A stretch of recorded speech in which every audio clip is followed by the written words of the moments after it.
Le grattement de la plume sur le papier résonnait plus fort que le tintement des verres en cristal autour d'elle.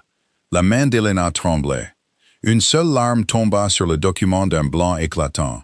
Elle brouilla l'encre à l'endroit où son mari, Marcus, avait déjà apposé sa signature. Les lumières de Noël du domaine des Thorne scintillaient cruellement, se moquant de son cœur brisé. « Dépêche-toi » siffla-t-il, sa main posée sur la taille d'une femme qui n'était pas la sienne. La foule regardait, certains avec pitié, la plupart avec mépris.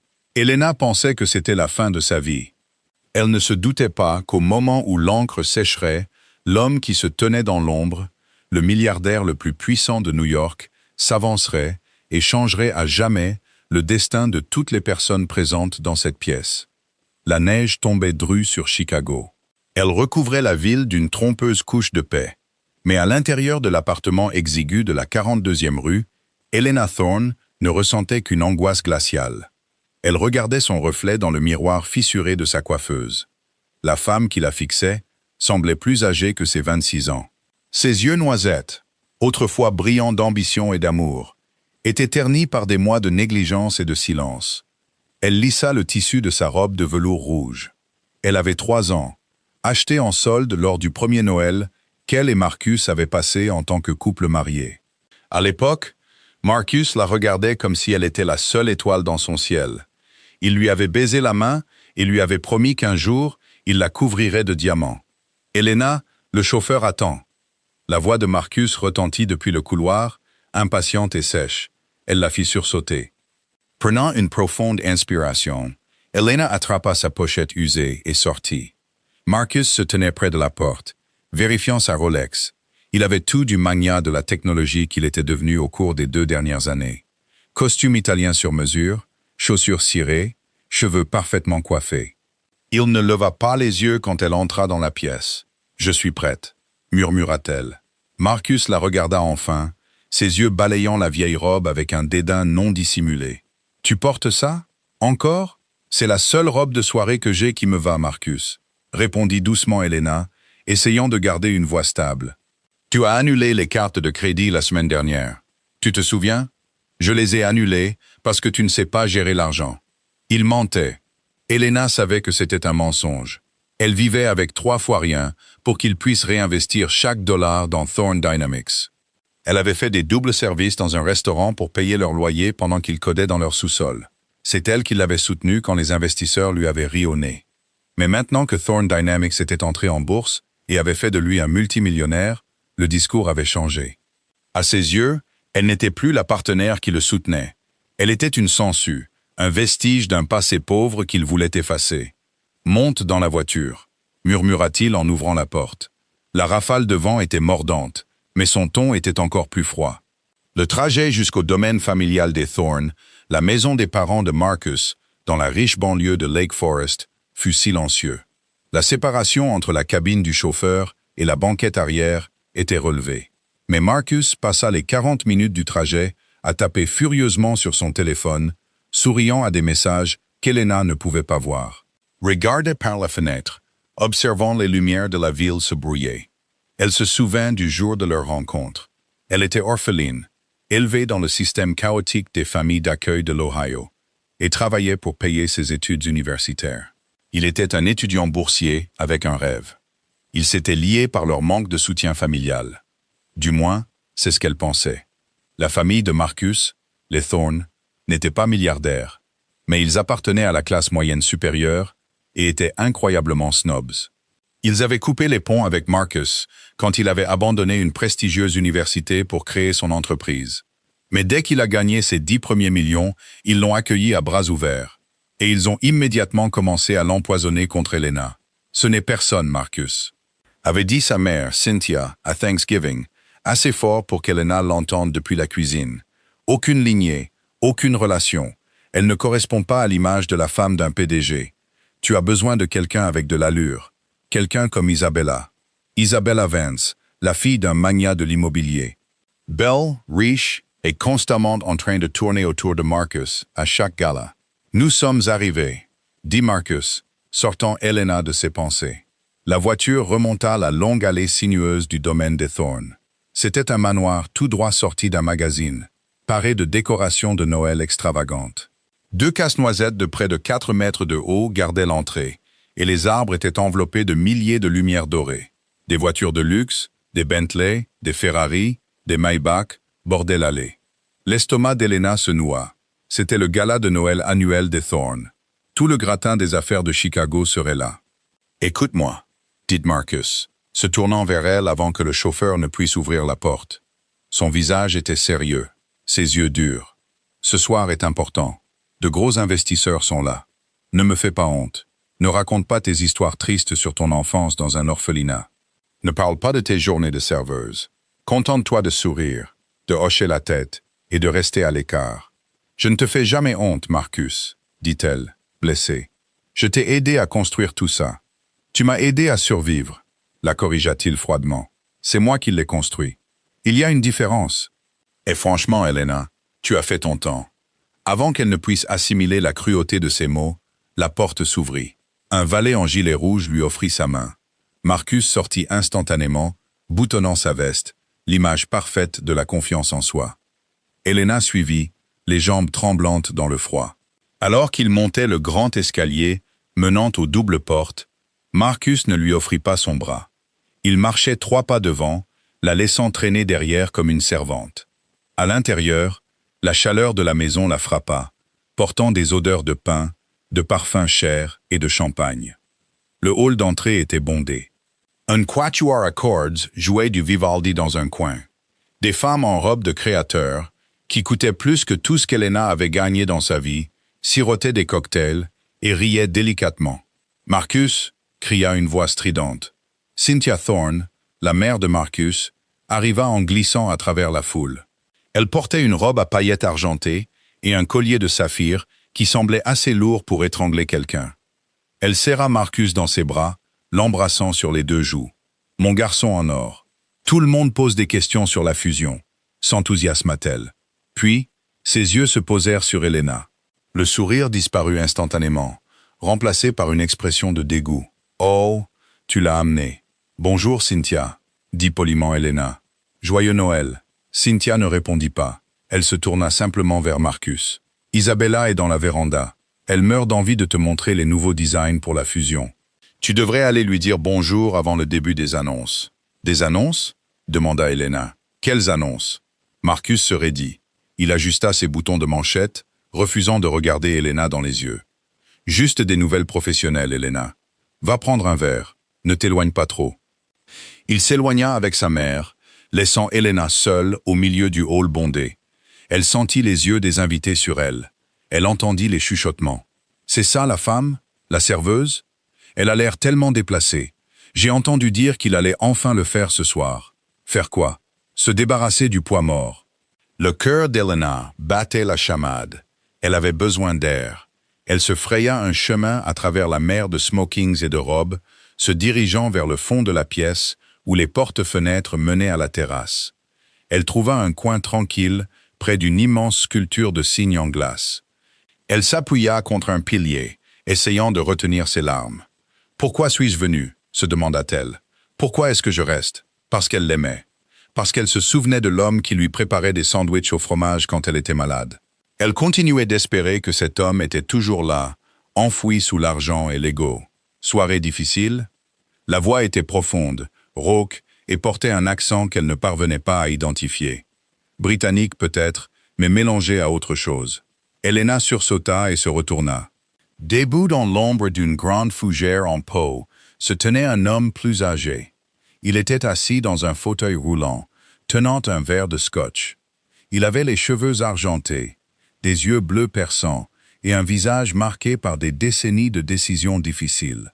Malgré le fauteuil roulant, il dégageait une intensité qui le faisait paraître plus grand que n'importe qui d'autre dans la pièce.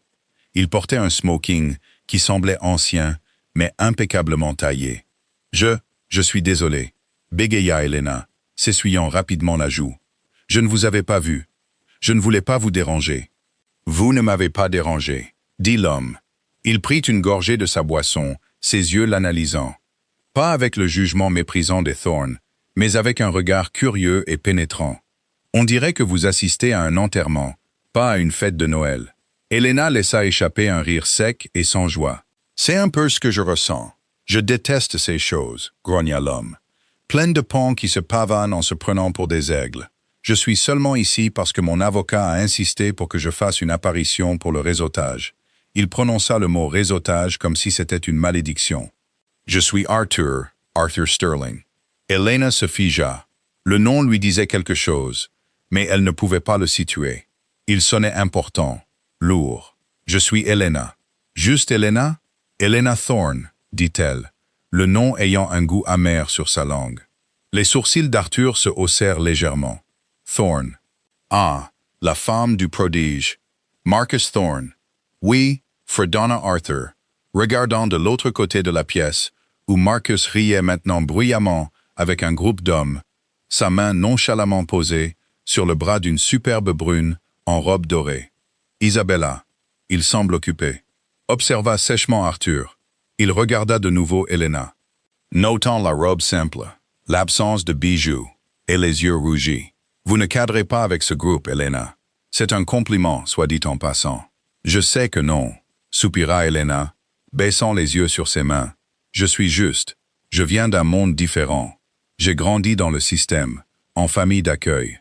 J'ai travaillé pour tout ce que j'ai. Ou du moins, j'avais l'habitude. La main d'Arthur se resserra légèrement sur son verre. Une étrange ombre passa sur son visage. Le système? Dans l'Ohio? Elena le regarda surprise. Oui, comment avez-vous deviné? Une supposition chanceuse, dit doucement Arthur. Son regard tomba sur une petite tache de naissance sur le poignet droit d'Elena, en forme de croissant, pâle mais visible. Ses yeux s'écarquillèrent imperceptiblement. Le verre dans sa main trembla juste une fraction de seconde. Dites-moi, Elena, savez-vous qui étaient vos parents? Elena secoua la tête. Non. J'ai été trouvé sur les marches d'une église à Cleveland. Pas de mots. Juste une couverture. Arthur Sterling la fixa pendant un long, lourd silence. Son cœur se mit à battre dans sa poitrine, une sensation qu'il n'avait pas ressentie depuis 25 ans. Ce n'était pas possible. Les détectives avaient dit que la piste était froide. Ils avaient dit qu'elle avait disparu, mais les yeux, ses yeux noisettes, étaient de la teinte exacte de ceux de sa défunte femme, et la tache de naissance. Avant qu'Arthur ne puisse parler, la musique dans la salle de bal s'arrêta brusquement. Un larcin de microphone déchira l'air, faisant taire la foule. Mesdames et messieurs, la voix de Cynthia Thorne retentit dans les haut-parleurs. Elle se tenait sur une petite estrade à l'avant de la pièce, rayonnante. Si je pouvais avoir votre attention, s'il vous plaît. Nous avons une annonce très spéciale à faire en ce réveillon de Noël. Une surprise qui assurera l'avenir de l'héritage des Thorne. Elena leva les yeux, un nœud d'anxiété se serrant dans son estomac. Marcus montait les escaliers vers la scène, tenant la main d'Isabella. Arthur Sterling regarda le visage d'Elena pâlir. « Allez-y » murmura-t-il, sa voix étrangement douce. « Allez les affronter. Mais souvenez-vous, ma petite, les choses ne sont pas toujours ce qu'elles semblent être. Si vous avez besoin d'un ami ce soir, cherchez-moi. » Elena hocha la tête distraitement et s'éloigna du gentil inconnu, se dirigeant vers la foule. Elle devait savoir. Elle devait voir ce qui se passait. En se frayant un chemin à travers les invités, elle vit Marcus prendre le microphone. Il regarda la foule, ses yeux balayant l'assemblée jusqu'à ce qu'il se pose sur Elena. Il ne sourit pas. « Merci à tous d'être venus », dit Marcus, sa voix amplifiée et douce. Ce soir est placé sous le signe des nouveaux départs. Il s'agit de se défaire du passé pour embrasser un avenir plus brillant et plus rentable. La foule applaudit. Elena sentit un froid l'envahir. Pour que Thorne Dynamics atteigne le niveau supérieur, continua Marcus, nous avons besoin d'alliances solides, de partenaires puissants, et cela commence par la famille. Il marqua une pause pour un effet dramatique. J'ai réalisé que pour diriger un empire d'1 milliard de dollars, j'ai besoin d'une partenaire qui comprend ce monde. Quelqu'un qui est né pour ça. Il se tourna vers Isabella et sourit. Isabella et moi avons une nouvelle à vous annoncer. Elena cessa de respirer. Marcus se tourna de nouveau vers la foule, puis, regardant directement Elena, il porta le coup de grâce. Mais d'abord, dit-il, en sortant un document plié de la poche de sa veste, je dois régler quelques formalités. Il descendit de la scène et se dirigea droit vers Elena. La foule s'écarta comme la mer Rouge, la laissant isolée au centre de la salle de bal. Un silence tomba sur la pièce. Marcus s'arrêta à 2 pieds d'elle. Il n'avait pas l'air désolé. Il avait l'air agacé de devoir faire ça en personne. Il lui tendit les papiers. « Qu'est-ce que c'est » murmura Elena, la voix tremblante. « Les papiers du divorce » annonça Marcus, assez fort pour que toute la salle entende. « J'ai essayé de faire ça discrètement, Elena, mais tu n'as pas voulu comprendre. Signe-les, maintenant. Ne gâchons pas la fête. » La salle de bal était si silencieuse qu'on pouvait entendre la neige taper contre les hautes fenêtres en verre. Elena fixa les papiers dans la main de Marcus.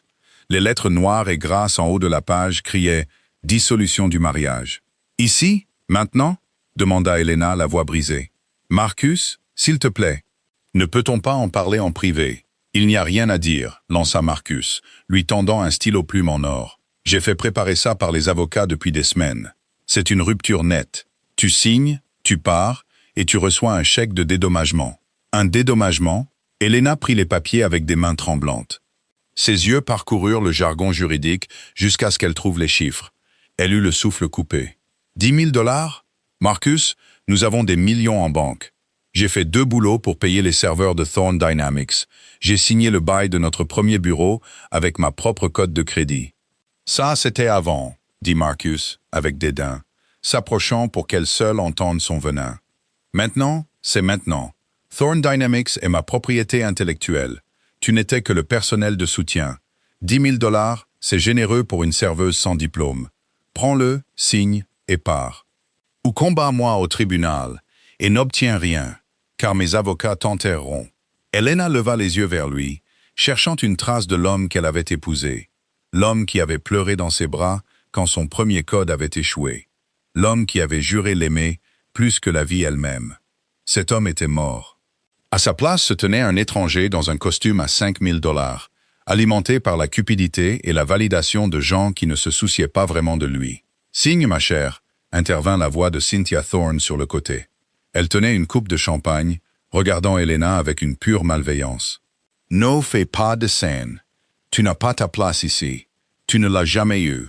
Laisse Marcus être heureux avec quelqu'un de son rang. » De l'autre côté de la pièce, Isabella Vance regardait avec un sourire suffisant et prédateur, enroulant une mèche de ses cheveux sombres. Elle n'avait pas l'air menacée. Elle avait l'air de s'ennuyer, attendant qu'on sorte les poubelles. Elena sentit une larme couler sur sa joue. Ce n'était plus une larme de tristesse. C'était la larme chaude et cuisante de l'humiliation. Elle regarda autour d'elle, des centaines de visages, partenaires commerciaux, mondains, amis, regardant son exécution comme un divertissement. Personne ne s'avança. Personne ne dit un mot. Elle regarda le stylo. Puis elle regarda Marcus. « Tu veux vraiment ça ?» demanda-t-elle, sa voix à peine un murmure. « Tu veux m'effacer complètement. Je veux une femme qui valorise ma marque, Elena, » dit froidement Marcus. « Pas une pour laquelle je dois m'excuser. » Cela la brisa. Le dernier fil d'espoir se rompit. Elena décapuchonna le stylo. Sa main tremblait violemment. Elle posa le papier sur le plateau d'un serveur voisin, qui s'était figé sur place. D'une écriture tremblante, elle signa son nom. Elena Thorne. « Voilà !» s'étrangla-t-elle. « Tu es libre. » Marcus arracha immédiatement les papiers du plateau, vérifiant la signature comme un vautour inspectant une carcasse. Un large sourire triomphant se dessina sur son visage. Il ne dit même pas merci. Il lui tourna le dos instantanément. C'est fait. Annonça Marcus à la salle, agitant les papiers. Le passé est derrière nous. Une vague d'applaudissements polis parcourut la salle, principalement de la part des amis de Cynthia et des employés qui craignaient pour leur emploi. Allez lui chercher son manteau, aboya Marcus à un domestique sans se retourner. Et appelez-lui un taxi. Le chauffeur est réservé aux invités. Elena se sentit comme si elle avait été giflée. Elle était arrivée en limousine et repartait en taxi. Elle se retourna, se tenant le ventre, ayant l'impression qu'elle allait être malade. Elle voulait juste courir. Elle voulait disparaître dans la neige et ne plus jamais être vue. Elle commença à marcher vers les grandes portes doubles, ses talons claquant sur le sol en marbre, un son solitaire et creux. « Attends !» cria Marcus. Elena s'arrêta, le cœur battant. Le regrettait-il? Elle se retourna. Marcus ne la regardait pas. Il tenait la main d'Isabella, la tirant vers la scène improvisée. « Puisque nous célébrons les nouveaux départs, » annonça Marcus, le visage rouge de l'ivresse de la victoire. « J'ai une autre annonce à faire, maintenant que l'encre sèche. » Il s'agenouilla devant Isabella. La foule haleta. Elena se figia, paralysée près de la sortie. « Isabella Vance, » dit Marcus, sortant un écrin contenant un diamant de la taille d'un grain de raisin. « Tu es la partenaire que je mérite. Veux-tu faire de moi l'homme le plus heureux de Chicago et devenir la nouvelle Madame Thorne? » « Oui, oui, 1000 fois oui. » Piella Isabella, feignant la surprise en tendant sa main manucurée. La salle éclata en acclamations. Les bouchons de champagne sautèrent. Le quatuor à cordes se mit à jouer une valse joyeuse. Elena se tenait près de la porte, invisible. Il avait demandé sa maîtresse en mariage 30 secondes après avoir divorcé de sa femme. La cruauté était absolue. Elle poussa la lourde porte, le vent froid de l'hiver lui fouettant le visage, l'aveuglant de larmes. Elle était sur le point de sortir dans la nuit glaciale, quand une voix profonde et retentissante tonna dans la salle de bal, plus forte que la musique, plus forte que les acclamations. Silence, la musique s'arrêta net. Les acclamations cessèrent instantanément. Marcus, toujours à genoux, tourna la tête, agacé. Qui diable? De l'ombre de la véranda, le fauteuil roulant s'avança. L'homme plus âgé, Arthur, se propulsa dans la lumière. Son visage n'était plus gentil ou curieux. C'était un masque de fureur froide et terrifiante.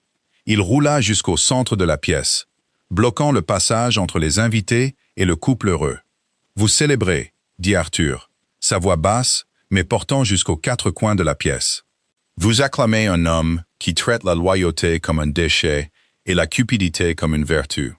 Excusez-moi. » Marcus se leva, le visage rougissant. « Sécurité, qui est-ce?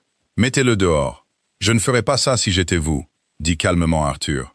Il plongea la main dans la poche de son smoking et en sortit un téléphone. « Pas à moins que vous ne vouliez que Thorne Dynamics cesse d'exister d'ici demain matin. » Cynthia Thorne s'avança, le nez en l'air. « Comment osez-vous?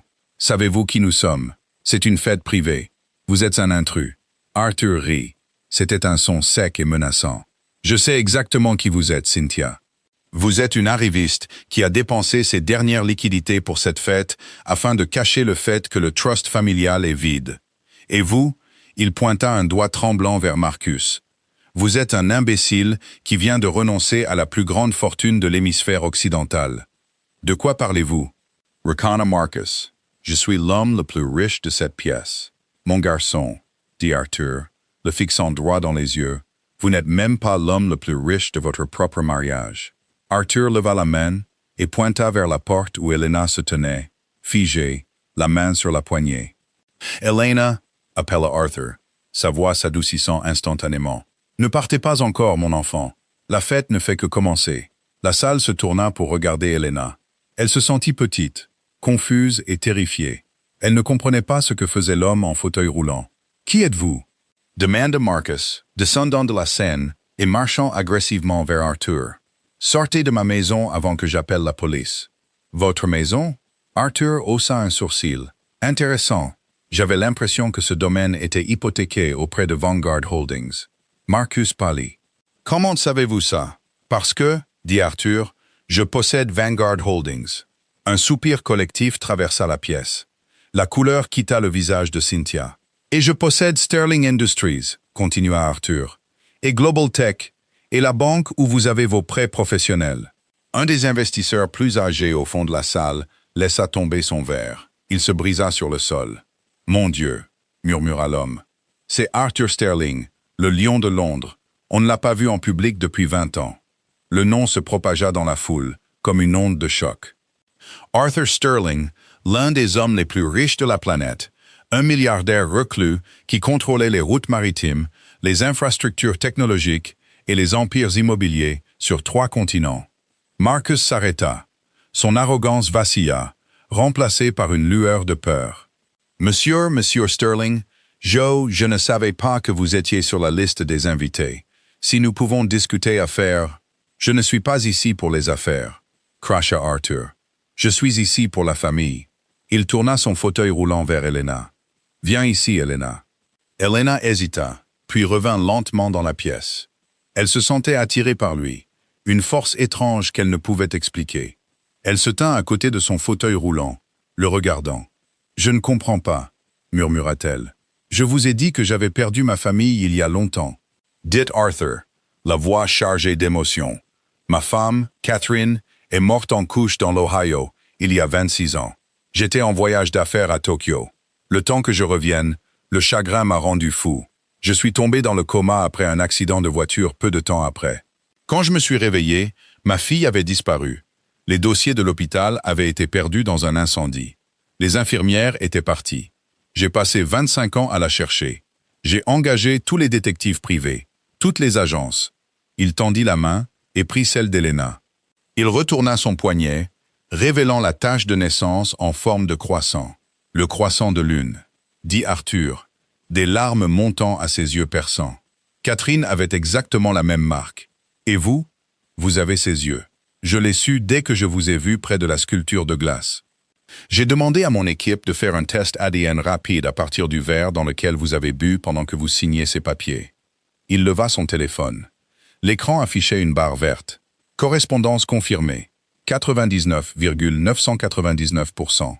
Elena, dit Arthur, la regardant avec un espoir désespéré. Mon nom est Arthur Sterling, et vous n'êtes pas Elena Thorne. Vous êtes Elena Sterling. Vous êtes ma fille. Le silence dans la pièce était absolu. Elena couvrit sa bouche avec sa main, ses genoux flageolants. Les pièces de sa vie, l'orphelinat, le manque d'histoire, le sentiment d'être toujours perdue, s'emboîtèrent soudainement. Elle n'était pas personne. Elle était une fille perdue. Non, murmura Marcus, son visage prenant une teinte grisâtre maladive. C'est impossible. C'est une moins que rien. C'est une serveuse. Elle est l'unique héritière de l'Empire Sterling. Rugit Arthur, sa voix faisant trembler le lustre en cristal. Une fortune de 40 milliards de dollars. Et vous? Arthur tourna lentement son regard vers Marcus. Un sourire cruel et satisfait se dessina sur ses lèvres. Vous venez de divorcer d'elle. La prise de conscience frappa Marcus comme un train de marchandises. S'il était resté marié avec elle 5 minutes de plus, juste 5 minutes, jusqu'à ce que cette révélation soit faite, il aurait été le mari d'une héritière multimilliardaire. Il aurait eu accès à un pouvoir dont il ne pouvait même pas rêver. Mais il l'avait forcé à signer. « Attendez », s'empressa Marcus, se jetant sur le serveur qui tenait les papiers signés. « Rendez-moi ça. Je ne les ai pas encore déposés. Ce n'est pas encore légal. »« Ha ha ha ha ha » fit Arthur en claquant des doigts. 2 gardes du corps massifs en costume noir sortirent de la foule, interceptant Marcus. L'un d'eux attrapa les papiers du plateau et les tendit à Arthur. Arthur brandit le document. La signature est attestée. Dans l'État de l'Illinois, avec l'intention clairement déclarée devant témoins, c'est contraignant. Vous vouliez une rupture nette, Marcus. Vous l'avez eue. Arthur regarda le document et lut à voix haute. Clause 4. Les 2 parties renoncent à tous les droits sur les futurs actifs acquis par l'autre conjoint après le moment de la signature. Arthur rit. Vous avez écrit cette clause pour protéger votre petite entreprise d'application, n'est-ce pas? Pour vous assurer qu'Elena ne puisse pas réclamer vos futurs revenus. Marcus tremblait. S'il te plaît, Elena, chérie. Arthur le foudroya du regard. L'ironie est une maîtresse cruelle, n'est-ce pas? À cause de cette clause, sur laquelle vous avez insisté, vous obtenez 0% de la fortune sterling. Pas 1 centime. Isabella, réalisant que le navire coulait, lâcha soudainement le bras de Marcus. Elle s'écarta de lui. Elena! Marcus ignora Arthur, bousculant les gardes pour tomber à genoux devant Elena. Il avait l'air pathétique. Elena, écoute-moi. Je ne le pensais pas. C'était le stress, la pression. Je t'aime. Tu sais que je t'aime. Déchire les papiers. S'il te plaît. Elena baissa les yeux sur l'homme agenouillé devant elle. 5 minutes plus tôt, il l'avait regardée comme si elle était de la boue. Il s'était moqué de sa pauvreté. Maintenant, il la regardait comme si elle était un coffre-fort. Elle sentit une main sur son bras. C'était Arthur. C'est ton choix, ma fille. Tu peux le reprendre, ou nous pouvons partir. Elena regarda Marcus. Elle regarda Cynthia, qui s'éventait maintenant, l'air sur le point de s'évanouir. Elle regarda Isabella, qui faisait semblant d'examiner ses ongles. Elena se pencha. Les yeux de Marcus s'illuminèrent d'espoir. Elle retira la bague de fiançailles de son doigt, un petit anneau modeste qu'il lui avait donné des années auparavant. Tu as dit que je ne correspondais pas à ton image, Marcus, dit Helena, sa voix étonnamment stable. Tu avais raison, ce n'est pas le cas. Elle laissa tomber la bague dans sa paume ouverte. Je suis une Sterling, dit-elle, testant le nom. Il sonnait fort, il sonnait juste. Et les Sterling ne se contentent pas des traîtres. Elle se tourna vers Arthur. Ramène-moi à la maison, papa. Arthur rayonna, un sourire qui lui enleva 20 ans de plaisir. Attendez, vous ne pouvez pas partir, hurla Cynthia. La fusion, l'investissement. Arthur, s'il vous plaît, nous pouvons trouver un arrangement. Arthur fit tourner son fauteuil roulant une dernière fois. Oh, ne vous inquiétez pas pour la fusion. J'annule la ligne de crédit de la banque à Thorn Dynamics avec effet immédiat. Je vous donne 3 jours avant la faillite. Joyeux Noël.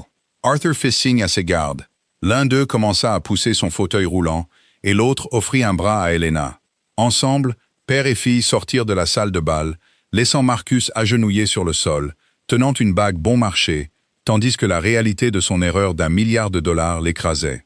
Le silence à l'intérieur de la Rolls-Royce Phantom contrastait vivement avec le chaos qu'ils avaient laissé derrière eux au domaine des Thorn.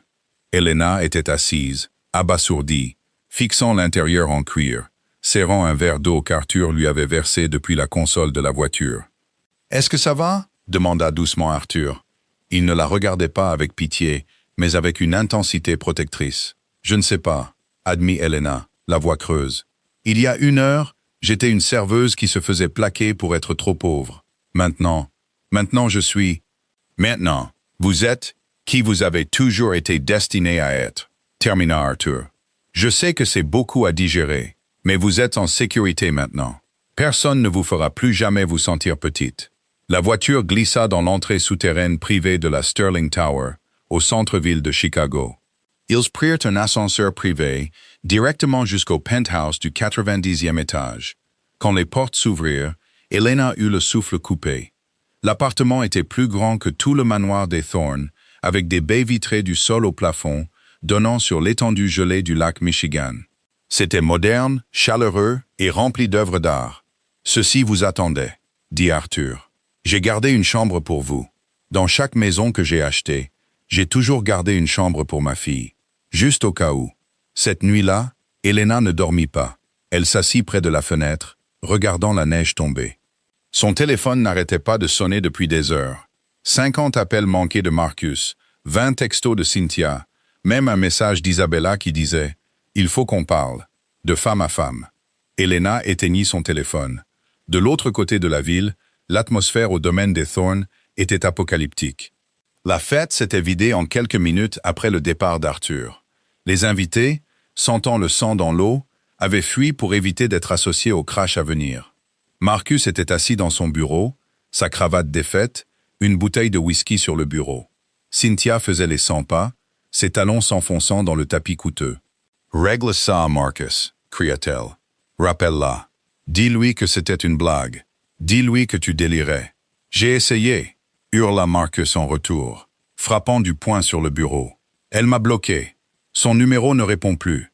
As-tu la moindre idée de ce que peut faire Arthur Sterling » siffla Cynthia.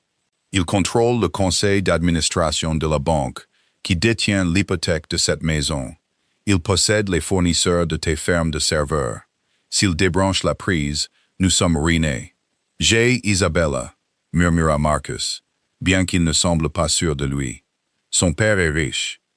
Vance Real Estate a Discapito. Isabella? Cynthia rit, un son cruel et strident. Isabella Vance est un requin, Marcus. Elle ne sort pas avec des faillites potentielles, elle sort avec des portefeuilles, et le tien est actuellement vide. Comme par hasard, la porte du bureau s'ouvrit. Isabella se tenait là, portant son manteau et son sac à main de créateur. Elle n'avait pas l'air follement amoureuse. Elle avait l'air agacée. « Où vas-tu » demanda Marcus en se levant. « Bella, reste.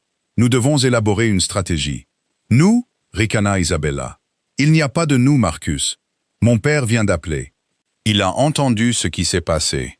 Il a dit que Sterling est déjà en train de geler les actifs associés à Thorn Dynamics. Si je reste avec toi, l'entreprise de mon père se retrouve prise dans les tirs croisés. Mais, la demande en mariage, bégaya Marcus, montrant la bague à son doigt. Nous sommes fiancés. Isabella regarda la bague, puis l'enleva et la jeta sur le bureau. Elle rebondit et atterrit à côté de la bouteille de whisky. « Cette bague a été achetée à crédit, n'est-ce pas » ricana-t-elle. « J'ai vérifié le reçu. Appelle-moi quand tu seras de nouveau milliardaire. D'ici là, je ne coule pas avec ce navire. » Elle se tourna et sortit. Marcus entendit la porte d'entrée claquer. Il s'affaissa dans son fauteuil, enfouissant son visage dans ses mains. Le lendemain matin, la réalité de la menace d'Arthur commença à se manifester. Marcus arriva au siège de Thorn Dynamics à 8 heures du matin pour trouver les portes verrouillées. Sa carte d'accès ne fonctionnait pas. Un agent de sécurité, qu'il avait lui-même engagé, sortit. « Désolé, monsieur Thorn », dit l'agent maladroitement. « La direction de l'immeuble a fait poser un verrou sur l'installation. »« Je suis propriétaire de l'immeuble », cria Marcus. « En fait, monsieur, l'immeuble appartient à Vanguard Holdings, » corrigea l'agent. « Vous le louez. Et apparemment, il y a une clause sur les dommages à la réputation et les paiements manqués. Ils ont expulsé l'entreprise à minuit. » Marcus sortit son téléphone pour appeler son avocat, mais l'écran afficha « Service suspendu ». Il courut au distributeur le plus proche, insérant sa carte de débit personnel. Fonds insuffisants. Arthur Sterling ne s'était pas contenté de le poursuivre en justice. Il avait tiré les ficelles du système bancaire mondial pour exclure complètement Marcus de la société. C'était un siège. De retour au penthouse, Elena se réveilla à l'odeur des pancakes. Elle entra dans la cuisine, vêtue d'un peignoir en soie qu'Arthur lui avait fourni. Arthur était là, lisant un journal, l'air plus vivant que la veille. « Bonjour », sourit Arthur. « J'ai organisé quelques petites choses. D'abord, nous avons une réunion avec les avocats de la famille pour officialiser le changement de nom et l'héritage. Ensuite, j'ai engagé un styliste. Si vous allez être une Sterling, vous devez vous sentir comme une Sterling. Fini les soldes. »« Papa » dit Elena. Le mot semblait étrange mais chaleureux. « Tu n'as pas à m'acheter des choses. J'ai 25 ans d'anniversaire à rattraper, » dit Arthur d'un ton sévère. « Fais plaisir à un vieil homme. » Il fit glisser le journal sur la table. Le titre disait « Le magnat de la tech largué, Marcus Thorn. Il divorce d'une héritière milliardaire quelques minutes avant de perdre son empire. Le monde entier est au courant, » dit Arthur. « Et le monde entier se moque de lui. Mais ce n'est que le début. J'ai examiné votre accord de divorce, Elena. Celui qu'il vous a fait signer. Il m'exclut de tout, » dit Elena doucement. « Il vous exclut de ses actifs, » corrigea Arthur. « Mais il vous absout également de ses dettes.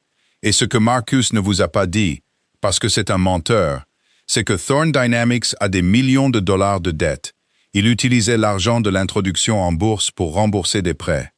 En divorçant de vous, il a gardé toute cette dette pour lui. » Les yeux d'Arthur pétillèrent dangereusement.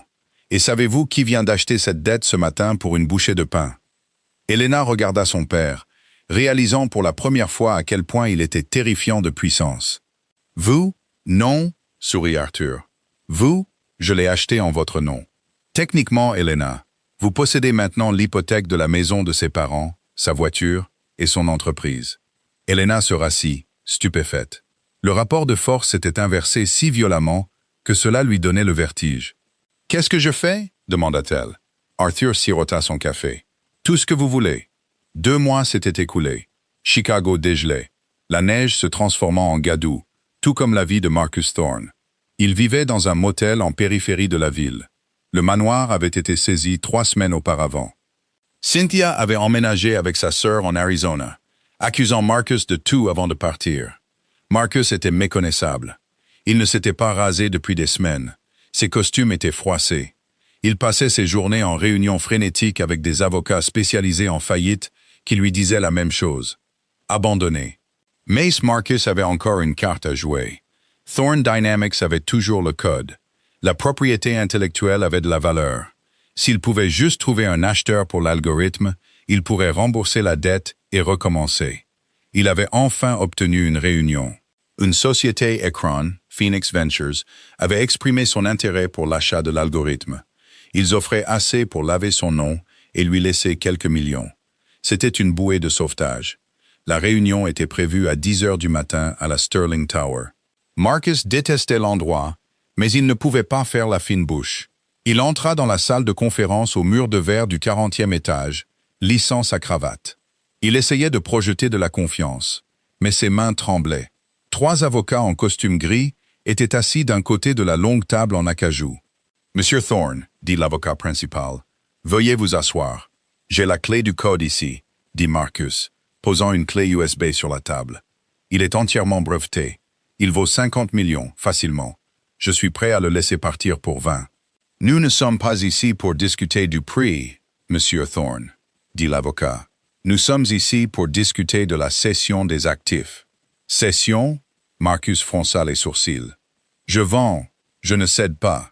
L'acheteur a acquis la participation majoritaire dans vos prêts en cours, expliqua l'avocat.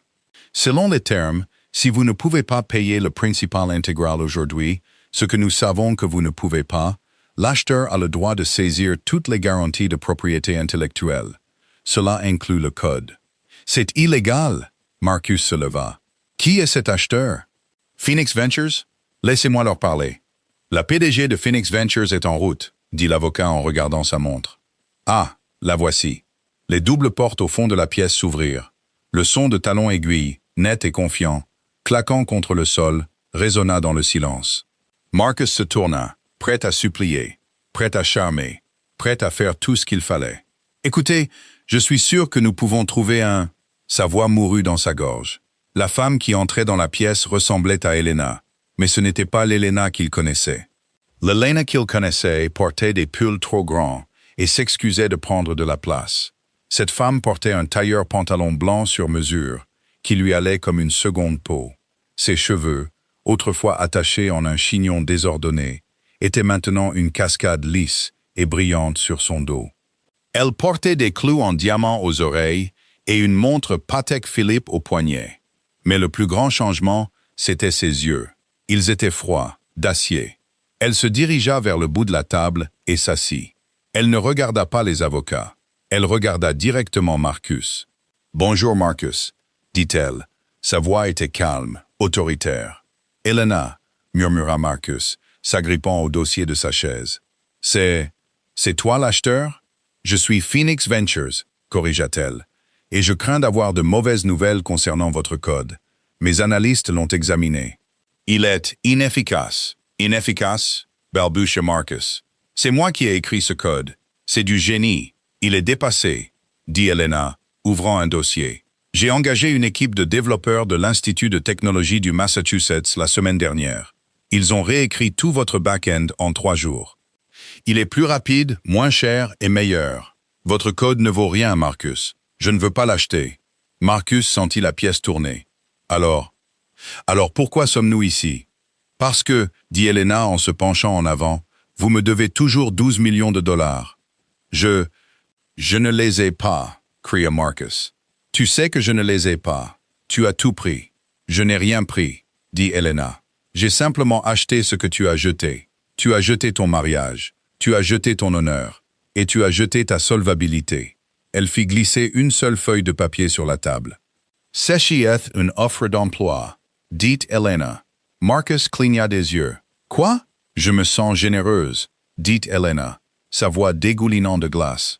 J'acquiers Thorne Dynamics en tant que filiale de Sterling Industries. J'ai besoin de quelqu'un pour gérer les serveurs hérités au sous-sol. C'est payé au salaire minimum, sans avantages sociaux, mais ça vous évitera la prison pour dette. Marcus fixa le papier. C'était un contrat de conciergerie et de maintenance. Tu veux que je sois concierge, dans ma propre entreprise? Ce n'est pas votre entreprise, dit sèchement Helena. C'est la mienne. Et franchement, Marcus, vous avez de la chance d'être encore dans le bâtiment. Voulez-vous le poste ou non? Marcus regarda les avocats. Ils étaient de marbre. Il regarda Helena. Elle ne bluffait pas. Marcus ravala un sanglot. Sa fierté luttait contre son instinct de survie. Je le prends. Bien. Dit Helena en se levant. Présentez-vous au sous-sol. Vous commencez dans 10 minutes. Et Marcus? Il leva les yeux, brisé. Ne soyez pas en retard, dit-elle. Je déteste les retards. Helena se tourna et sortit de la pièce, la tête haute. Elle ne se retourna pas. Elle n'en ressentait pas le besoin. L'homme qui l'avait hantée, qui l'avait fait se sentir petite, n'était plus qu'un employé dans le sous-sol de sa vie. En se dirigeant vers l'ascenseur, elle vit Arthur qui l'attendait. Il rayonnait de fierté. « Qu'est-ce que ça fait ?» demanda-t-il. « Ce n'était pas comme une vengeance, » dit Elena, surprise par ses propres sentiments. « C'était comme des affaires. »« C'est ma fille, » rit Arthur. « Maintenant viens, nous avons un gala à assister. Et cette fois, tu n'entres pas par la porte de service. » Mais l'histoire n'était pas encore terminée. Alors qu'ils entraient dans l'ascenseur, le téléphone d'Elena vibra. C'était un texto d'un numéro inconnu. « Tu crois que tu as gagné, petite? Mais tu as oublié une chose. Le placard des Sterling a aussi des squelettes, et je viens d'en trouver un gros. » Elena fronça les sourcils, montrant le téléphone à Arthur. Le visage d'Arthur devint pâle. La joie disparut de ses yeux. « Qui est-ce » demanda Elena. « Je ne sais pas » mentit Arthur, mais sa main tremblait de nouveau. « Ignore-le. » Mais Elena ne pouvait pas l'ignorer, car une photo était jointe au texto. Une photo d'Arthur, 20 ans plus tôt, serrant la main d'un homme qui ressemblait exactement au père de Marcus. Et à l'arrière-plan de la photo, tenant un bébé qui ressemblait étrangement à Elena, se trouvait Cynthia Thorne. Le trajet en ascenseur jusqu'au penthouse ressemblait à un cortège funèbre. Elena serrait son téléphone. L'image de Cynthia la tenant bébé était gravée dans ses rétines. Arthur était silencieux. Sa mâchoire était si serrée qu'un muscle tressaillait sur sa joue. Quand les portes s'ouvrirent, Elena n'alla pas à la fenêtre pour admirer la vue. Elle se retourna et tendit le téléphone vers le visage d'Arthur. « Explique » exigea-t-elle. Sa voix n'était pas forte, mais elle avait le poids d'un juge rendant une sentence. « Tu as dit que j'avais été perdu. Tu as dit que les dossiers avaient été brûlés. Mais voici Cynthia Thorne me tenant dans ses bras quand j'avais 3 jours. Elle savait qui j'étais. » Arthur soupira, un son qui sembla résonner profondément dans sa poitrine. Il roula son fauteuil roulant vers un coffre-fort mural caché derrière un tableau, composa un code et en sortit un dossier en cuir usé. « Je ne t'ai pas menti, Elena, » dit Arthur, posant le dossier sur la table. « J'ai dit que je t'avais perdu. Je n'ai jamais dit que je ne soupçonnais pas qui t'avait prise. » Elena ouvrit le dossier. Il était rempli de rapports de détectives privés datant de 20 ans. Des photos d'une Cynthia Thorne plus jeune en uniforme d'infirmière. Des relevés bancaires montrant d'importants dépôts en espèces sur les comptes de Cynthia depuis une société écran offshore. Cynthia n'était pas seulement une mondaine. Révéla Arthur, sa voix sombre. Il y a 26 ans, elle était l'infirmière en chef de la clinique privée où Catherine t'a mise au monde. Quand Catherine est morte, j'étais dans le coma. C'est Cynthia qui a signé le certificat de décès. C'est elle qui s'est occupée du transfert du nourrisson décédé. Elle m'a volé. Murmura Elena, l'horreur l'envahissant. Pourquoi? Si elle savait que j'étais une Sterling, pourquoi me jeter dans un orphelinat? Pourquoi ne pas demander une rançon? Parce qu'une rançon est un paiement unique, dit Arthur. Cynthia voulait l'Empire. Il tourna une page du dossier intitulé « Opération long terme ». Elle t'a placé dans le système d'accueil, mais elle ne t'a pas abandonné. Regarde. Elena fixa les documents. Il y avait des bulletins scolaires de son enfance dans l'Ohio. Au bas de chaque bulletin, il y avait la signature d'un tuteur légal, C. Vance, un faux nom, mais l'écriture était celle de Cynthia. Elle t'a suivi, expliqua Arthur. Elle s'est assurée que tu ailles dans cette université communautaire spécifique. Elle s'est assurée que Marcus, son propre fils, y soit transféré après avoir quitté sa prestigieuse université. Elle a orchestré votre rencontre. Elena se sentit mal. Elle s'agrippa au bord de la table pour se stabiliser. Le café où Marcus et moi nous sommes rencontrés. Il a renversé son verre sur moi. Il a dit que c'était un accident. Ce n'en était pas un, dit Arthur. Cynthia l'a coaché. Elle a élevé Marcus pour en faire un prédateur charmant. Le plan était simple. Faire en sorte que son fils épouse l'héritière perdue. Une fois que vous seriez mariés, Cynthia découvrirait votre véritable identité. En tant que votre mari, Marcus aurait légalement contrôlé votre héritage. Ils auraient pris Sterling Industries de l'intérieur. Mais ils ont divorcé, dit Elena, confuse. Pourquoi? Parce que Marcus est un idiot. Aboya Arthur, avec un rire d'incrédulité. Et Cynthia est cupide. Ils sont devenus impatients. Marcus a commencé à gagner son propre argent avec Thorne Dynamics, et son ego est devenu trop grand. Il a pensé qu'il n'avait plus besoin du plan à long terme. Il s'est pris pour un génie qui pouvait échanger pour Isabella. Il n'a pas réalisé qu'en divorçant de toi, il jetait un billet de loterie de 40 milliards de dollars que sa mère avait mis 20 ans à préparer. Elena arpentait la pièce, son esprit tournant à plein régime. La trahison était absolue. Toute son histoire d'amour, l'amour qu'elle croyait réel, était un scénario écrit par une femme qui la considérait comme du bétail. « Où est-elle » demanda Elena. « Elle est à l'aéroport », dit Arthur, regardant sa montre. « Mon équipe de sécurité la suit. Elle essaye de monter à bord d'un vol pour les îles Caïmans, avec le reste de l'argent liquide qu'elle a volé des comptes de l'entreprise de Marcus. Arrêtez l'avion, ordonna Elena. Arthur haussa un sourcil. J'ai déjà la police en route, mais... Base de police pour l'instant, dit Elena, attrapant son manteau. Je veux la regarder dans les yeux. Je veux qu'elle sache que l'orpheline qu'elle a essayé d'utiliser vient d'annuler son billet. Le salon privé de l'aéroport international O'Hare était calme, rempli du doux bourdonnement du luxe. Cynthia Thorne était assise dans un fauteuil en cuir, sirotant un martini, sa jambe rebondissant nerveusement. Elle avait un nouveau passeport dans son sac à main et une valise pleine de bijoux. Elle fuyait les décombres de la vie de son fils pour recommencer sur une plage.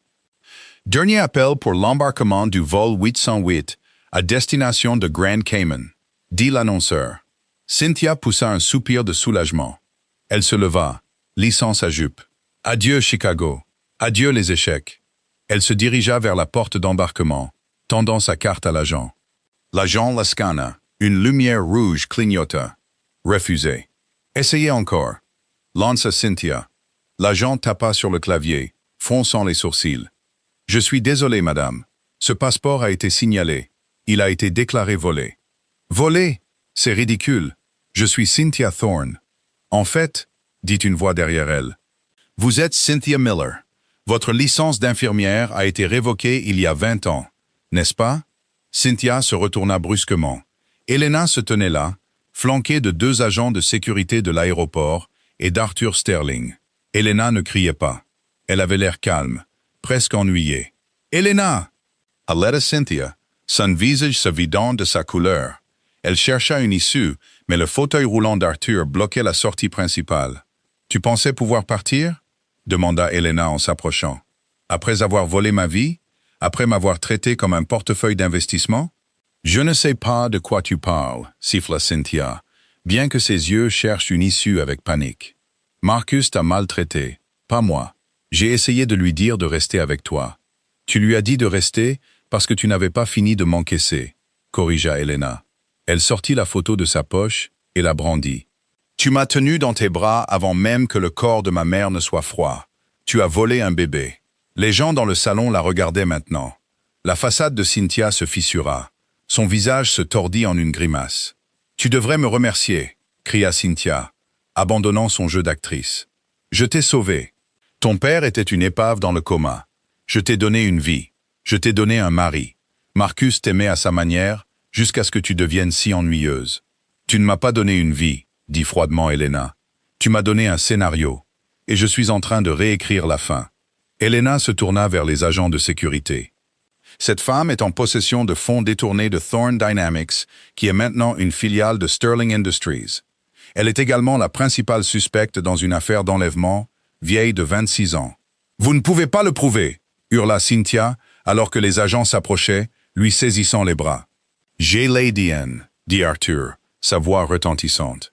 J'ai les registres de vol, et j'ai le témoignage du médecin que vous avez soudoyé, que mon équipe a retrouvé en Floride ce matin. » Alors que les menottes se refermaient sur les poignets de Cynthia, elle regarda Elena avec une haine pure. « Tu es exactement comme ton père, froide, sans cœur. »« Non, dit Elena, se penchant si près que seule Cynthia pouvait l'entendre. « Je suis pire, parce que j'ai appris de vous. » Ils entraînèrent Cynthia, qui se débattait et criait, détruisant le dernier lambeau de dignité du nom des Thorne. 2 heures plus tard, Elena retourna au bâtiment de Thorne Dynamics. Elle prit l'ascenseur jusqu'au sous-sol. L'air était vicié, sentant les produits de nettoyage et les vieux appareils électroniques. Dans un coin, vêtu d'une combinaison grise, Marcus passait la serpillière. Il leva les yeux en entendant ses talons. Ses yeux étaient rouges, son esprit complètement brisé. Il avait entendu la nouvelle de l'arrestation de sa mère à la radio. Il arrêta de nettoyer et s'appuya contre le mur, regardant Elena. Il ne supplia pas cette fois. Il avait juste l'air fatigué. « Le savais-tu » lui demanda Elena. « Savais-tu qu'elle nous avait piégés » Marcus secoua lentement la tête. « Non, je t'ai vraiment aimé, Elena. Au début, avant l'argent, avant la pression. Je t'ai vraiment aimé. » Elena le regarda. Elle le crut. Il n'était pas le méchant. Il était juste faible. Un pion élevé par un monstre. « Vous êtes viré, » dit Elena. Marcus tressaillit. « Quoi? Mais je n'ai nulle part où aller. »« Vous êtes viré en tant que concierge, » clarifia Elena. Elle plongea la main dans son sac et en sortit une clé. « Ceci est pour un petit appartement dans l'Ohio et une offre d'emploi dans un magasin de réparation informatique à Cleveland. Ce n'est pas grand-chose. C'est une vie normale. Pas de milliards, pas de gala, juste un travail et un foyer. » Marcus prit la clé, ses mains tremblantes. Il la regarda, les larmes montant à ses yeux. « Pourquoi? »« Parce que contrairement à votre mère, » dit Elena en se tournant pour partir, « je ne détruis pas les gens pour le plaisir. » Allez dans l'Ohio, Marcus. Découvrez qui vous êtes vraiment quand vous n'essayez pas d'être riche. Elle se dirigea vers la sortie. « Elena, » appela-t-il. Elle s'arrêta, mais ne se retourna pas. « Merci, » murmura-t-il. Elena sortit du sous-sol et entra dans le hall où Arthur l'attendait. Le soleil se couchait sur Chicago, peignant le ciel d'or et de pourpre, les couleurs de la royauté. « C'est fait » demanda Arthur. « C'est fait » dit Elena. Elle prit une profonde inspiration. Le poids des 3 derniers mois se souleva de ses épaules. Elle n'était pas la serveuse. Elle n'était pas la victime. Elle était Elena Sterling. « Et maintenant » demanda Arthur, désignant la ville qui s'étendait devant eux. « Nous avons une réunion du conseil d'administration demain et un bal de charité vendredi. » Elena sourit, passant son bras sous celui de son père. « Allons-y, dit-elle.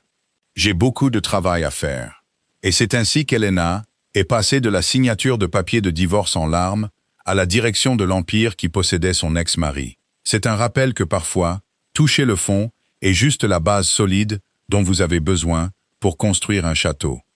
Elena n'a pas seulement obtenu sa vengeance, elle a obtenu justice, et elle l'a fait sans perdre son âme. Si vous avez apprécié cette histoire de karma, de trahison et de rédemption ultime, s'il vous plaît, cliquez sur le bouton j'aime. Ça aide vraiment la chaîne à se développer. N'oubliez pas de partager cette vidéo avec un ami qui aime les bonnes histoires dramatiques, et abonnez-vous et activez la cloche pour ne jamais manquer notre prochaine histoire. Qu'auriez-vous fait à la place d'Elena? Auriez-vous pardonné à Marcus? Dites-le moi dans les commentaires ci-dessous. Merci d'avoir regardé.